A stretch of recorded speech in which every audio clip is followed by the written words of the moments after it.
गुरु रूपी साध संगत के चरणों में प्रणाम। काहे रे बन खोजन जाए, सर्ब निवासा सदा लेके। परमात्मा की प्राप्ति के लिए एक संसार में बहुत बड़ी भ्रांति है कि परमात्मा की प्राप्ति ग्रस्त त्याग के होती है, जंगल में जाके होती है, साधु बन के, मतलब जैसे हम हिंदुस्तान में भगवा वेश धारण करके घूमते हैं कि वैसे होती है। ये एक भ्रांति है। परमात्मा की प्राप्ति के लिए मन को साधना पड़ता है। हम अगर जंगल में जाएंगे तो जंगल में भी हमें भोजन तो चाहिए, या कोई योगी मतलब कहीं से सीख ले कि जो ऊपर से बूंद गिरती है, चलो जी खाना नहीं खाया, लेकिन फिर भी उस योगी को भी मन साधना पड़ेगा। ये नहीं है कि वो बूंद गिरेगी तो उसको भोजन की आवश्यकता नहीं पड़ेगी, लेकिन या ऐसे कई स्थान हैं शीत पहाड़ों में जहाँ ऐसी जड़ी बूटियाँ हैं कि जिनको आप खा लोगे तो आपको सर्दी नहीं लगेगी, लेकिन वो सारी चीज़ें शरीर के लिए होगी। लेकिन खेल सारा जो है वो मन का है, क्योंकि मन ही है जो आत्मा को परमात्मा से मिलने से रोक रहा है।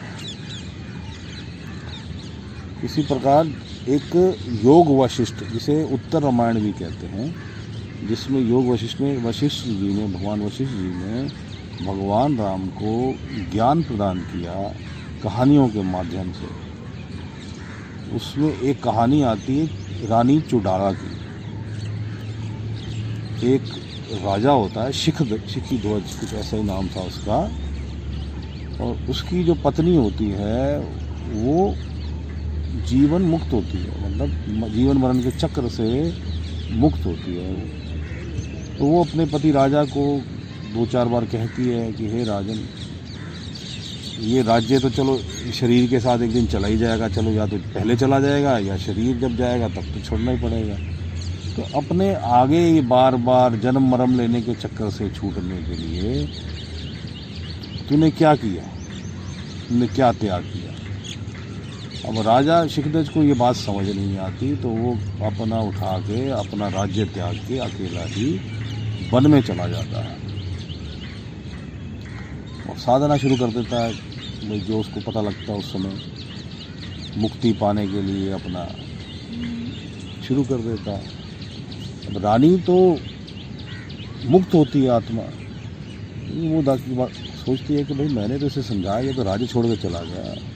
काफ़ी समय तक इंतज़ार करती है, देखती है और अपनी सूक्ष्म चक्षुओं से देखती है जाके कि भाई राजा अभी भी अपनी रानी की चिंता में, अपने राज्य की चिंता में और इस अहंकार में भाई मैंने राज्य त्याग दिया, अभी भी फंसा हुआ है। तो रानी जो है कोई एक दिव्य ऋषि का वेश धारण करके आकाश मार्ग से उस राजा के पास पहुंचती है, अपना रूप बदल दिया। तो राजा से पूछती है, भाई राजा आपने क्या त्याग किया, आपने परमात्मा की प्राप्ति की। कहता जी मैंने राज्य त्याग दिया, ये त्याग दिया, वो त्याग दिया। तो ऋषि रूप में रानी चुड़ाला कहती है कि राजन आपको त्याग करना पड़ेगा। मैं और क्या त्याग करूँ, ठीक है मैं ये जो कुटिया बना रखी है मैं इसका त्याग कर देता हूँ। नहीं राजन आपको और त्याग करना पड़ेगा।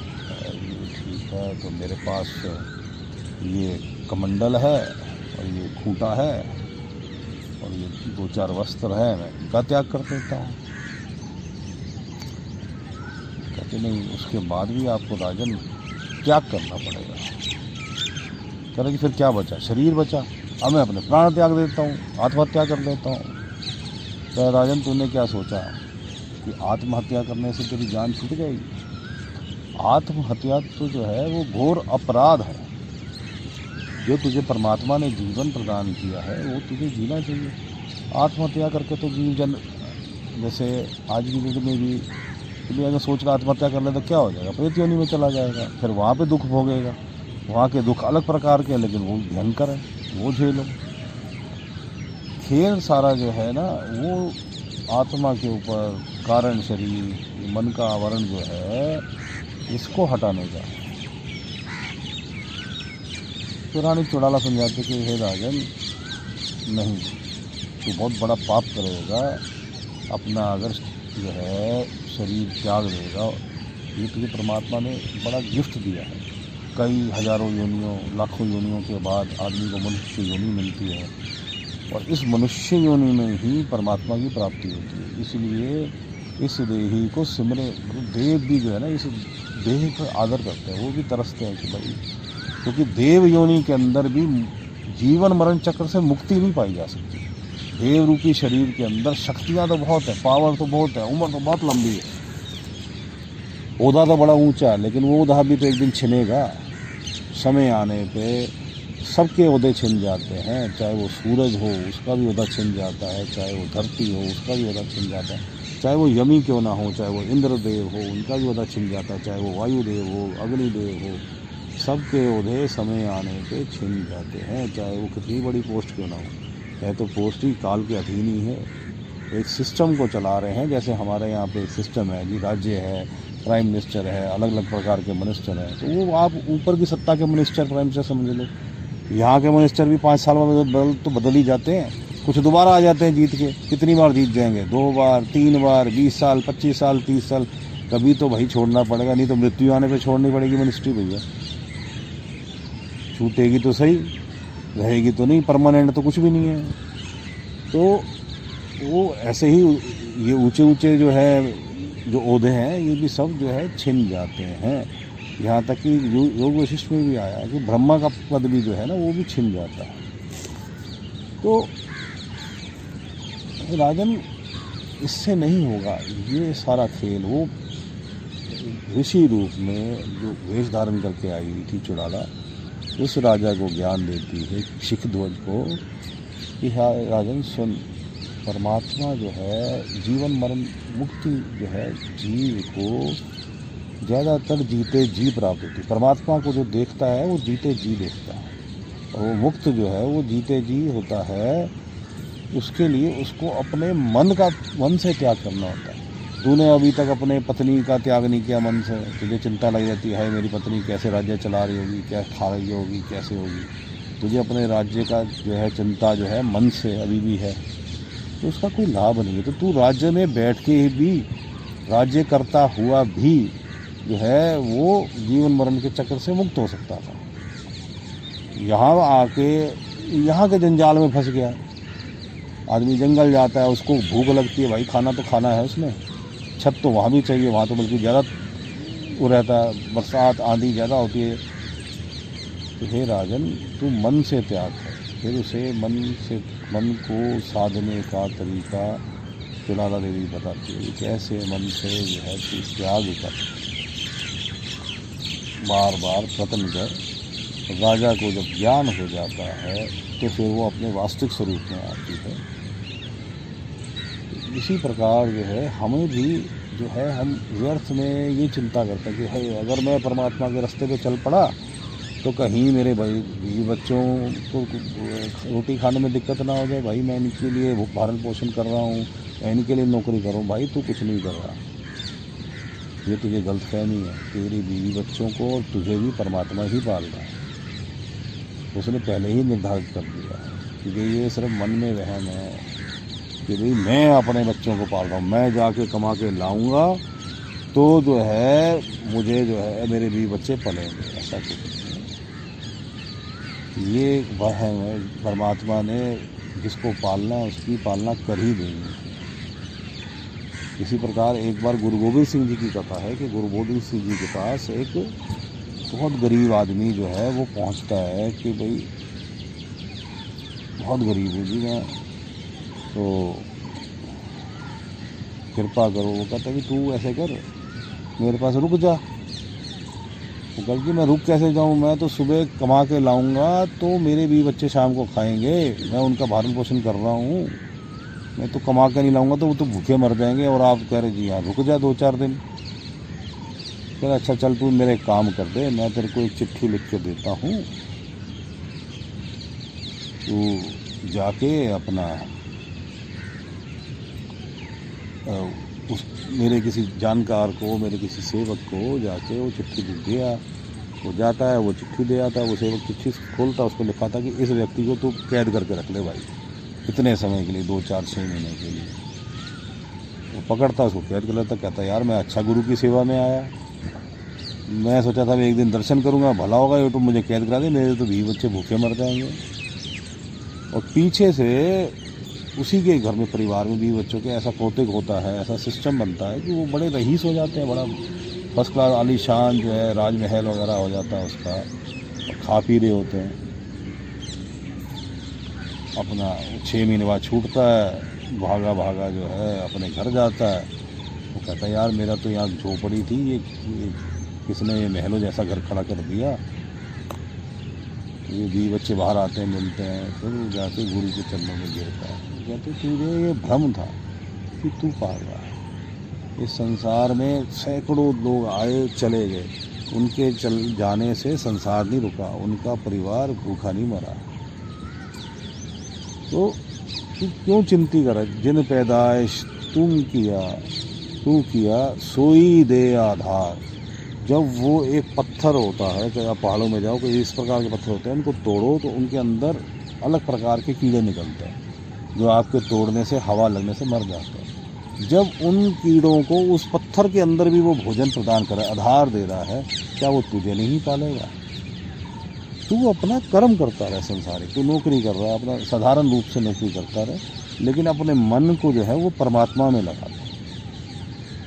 उस कर्म में ज़्यादा जोड़ मत, कर्म में सिर्फ अपना साधारण कर्म कर रहा है, अपने गृहस्थी का पालन कर रहा है, 20 बच्चों के लिए राशन ला रहा है, धन ला रहा है, जिस रूटीन में चल रहा है उसमें चलता रहा, लेकिन अपने मन से उस परमात्मा के चरणों में बार बार ये विनती करता रहे कि हे मालिक तू मिल जा, तू मिल जा, मेरे मालिक तू मिल जा, मेरी संसार की इच्छाएं सारी हट जाएं, सारी भस्म हो जाए। अपनी सारी संसार की इच्छाएं परमात्मा के साथ मत रख।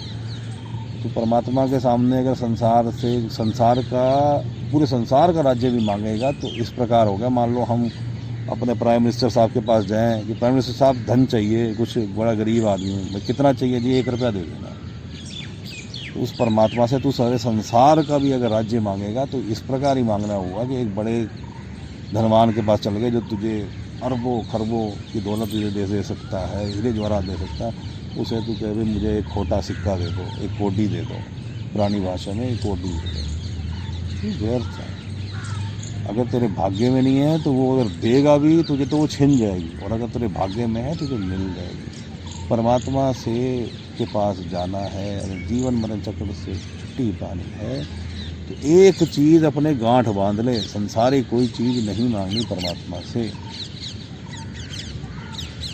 और इन चीज़ों को जितना अवॉइड करेगा उतना काल के चक्कर से बचेगा, क्योंकि काल हमें हमारी इच्छाओं में तो फंसाता है कि इच्छा की तो भाई अब नया जगत उत्पन्न है यहाँ, ठीक है, अब मुझे जी MLA बनना है तो भाई एक इच्छा की, चलो भैया जन्म अगला दे देगा, उसमें बना देगा। कोई और इच्छा की जी बड़ा अच्छा मकान चाहिए, अगर पुण्य इस जन्म में अच्छे हैं तो इस जन्म में दे देगा, नहीं हुए पुण्य इस जगत में तो भाई अगले जन्म में दे देगा, लेकिन वो फंसा ले, अगले से नहीं दे देगा। उसको तो चाहिए कि भाई जीव ये संसारिक इच्छा कर, तूने संसारिक इच्छा नहीं करनी। अगर इच्छा करनी है तो एक इच्छा कर लेनी केवल कि परमात्मा को पाना है। उस एक इच्छा करने से परमात्मा की प्राप्ति है कि सारे संसार की इच्छाओं का त्याग कर देना, तुझे एक लक्ष्य मिल जाएगा। तो चल उस मालिक के रास्ते पर चल, उस कुल मालिक के रास्ते में चल, उस राधा स्वामी के जो आत्माओं का स्वामी है, आत्मा का स्वामी है, उसके रास्ते पे चल। और चलना तेरा व्यर्थ नहीं जाएगा, तू एक कदम चल तो सही भाई। परमात्मा हजारों बाहें फैला के बैठा है तुझे लेने के लिए। तू उसी का अंग है, तू उसी का बच्चा, तो तू गैर नहीं है। तू चल, तो बस परमात्मा की मन में इच्छा तो जागृत कर, प्रेम तो जागृत कर, अपने होमे को, अपने अहंकार को तो त्याग कर। तो कुछ नहीं है, सब कुछ परमात्मा है, तेरी आत्मा भी परमात्मा का ही अंश है। तो ये इच्छा कर कि भाई मुझे अपने उस परमपिता से, उस आत्माओं का सागर, परमात्मा आत्माओं का सागर है और मेरी आत्मा उसमें मिल जाए। इसके लिए थोड़ा सी मेहनत करनी पड़ेगी, लेकिन कृपा तो उसी की होगी। तू उसे विनती करेगा तो तेरे पे कृपा भी करेगा, तो उसको अरदास करेगा। अब तू कहता है यार मैं परमात्मा से मांगता हूँ मुझे मिलता नहीं, तू चीज़ ही गलत मांगता है, संसार की चीज़ें मांगता। कहता भाई तूने संसार की चीज़ें मांगी है तो काल के जितने भी बने हुए सिस्टम, देवी देवता जो भी है, जा मांग, वो तेरी संसार की इच्छाएं पूरी करेंगे। फिर मेरे पास क्या करना है, तुमने काल के चक्कर में फंसना है। परमात्मा से परमात्मा की प्राप्ति की इच्छा पूरी होती है भाई। संसार की इच्छाएं जो है वो कर्म के अधीन है, काल के है। परमात्मा पूरी तो वो भी करता है, लेकिन तू फिर उस चीज़ से, क्योंकि हर इच्छा, संसार की प्रत्येक इच्छा को पूरी तो परमात्मा ही कर रहा है। और जो मांगे ठाकुर अपने से सोई सोई दे। तो परमात्मा से जो भी इच्छा करेगा वो परमात्मा तुझे प्रदान करेगा। तू उस पर अगर दृढ़ है और तेरे उसमें कर्म उत्पन्न हो गए तो जरूर मिलेगी, संसारिक इच्छा भी मिलेगी। लेकिन उसका लाभ क्या है? क्या मांगूँ कुछ स्थिर ना रहा, देखत नैन चलियो जगत जाई। मैं क्या मांगूँ परमात्मा? कुछ भी संसारिक चीज़ जो है वो स्थिर नहीं है। सिर्फ तो इंद्र का राज्य नहीं है, इंद्र का सिंहासन भी मिल जाएगा तो मुझे 24 घंटे चिंता ही लगी रहेगी, मेरा राज्य ना छिन जाए, मेरा राज्य ना छिन जाए। फलाना ऋषि तपस्या कर रहा है तो मेरी कुर्सी हिल रही है, फलाना राक्षस अटैक कर रहा है तो मेरी कुर्सी हिल रही है। भाई कोई फायदा नहीं, तो ये समझ ले कोई फायदा नहीं। इंद्र बन के भी कोई फायदा नहीं है, देवी देवता बन के भी कोई फायदा नहीं है। वो लाखों हजारों करोड़ों साल राज कर लेगा वहाँ पे, फिर वापस आना पड़ेगा। ये छोटे छोटे अंतरालों के राज्य से अच्छा है भाई परम आनंद स्वरूप जो परमात्मा है, ये सारा संसार उत्पन्न हुआ है, जो सबका मालिक है, जिसके अंदर ब्रह्मांड के ब्रह्मांड समाये हैं, ना जाने अनगिनत ब्रह्मांड समाये हैं। तो उसको पाले और वहीं से तू आया, तो कोई वो तेरा गैर नहीं। तेरा निज धाम वही है, तेरा ट्रू होम सच्चा घर वही है, वहीं वापस जाना है और कहीं नहीं जाना भाई। वापस वही घर है तेरा। ये संसार के तेरे मकान नकली हैं, किराए के हैं, ये तो छिनने तो है ही हैं।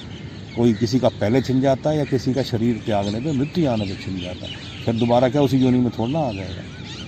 भाई अगर तेरा नाम सुनील कुमार है और तू एक दुकान का मालिक है, एक मकान का मालिक है, अब जब तू शरीर त्यागेगा तो फिर तुझे सुनील की योनि थोड़ा मिलेगी, योनि तो किसी और की मिलेगी। अगर मनुष्य भी मिल गई तो राम कुमार, श्याम कुमार, अजीत सिंह कुछ और बन जाएगा, मोहम्मद इस्माइल बन जाएगा, कुछ भी बन जाएगा, किसी भी जाति में पैदा हो जाएगा। तो वो मकान तो फिर वापस नहीं मिलने वाला जो तूने वो धन जो इकट्ठा किया हुआ। तो ये 70-80 साल की पिक्चर जो तेरी संसारिक बनी हुई है, तू इस पिक्चर का पार्ट प्ले कर रहा है, तू एक एक्टर का पार्ट प्ले कर रहा है, उसमें इन्वॉल्व मत हो। पिक्चर समाप्त तो रोल समाप्त।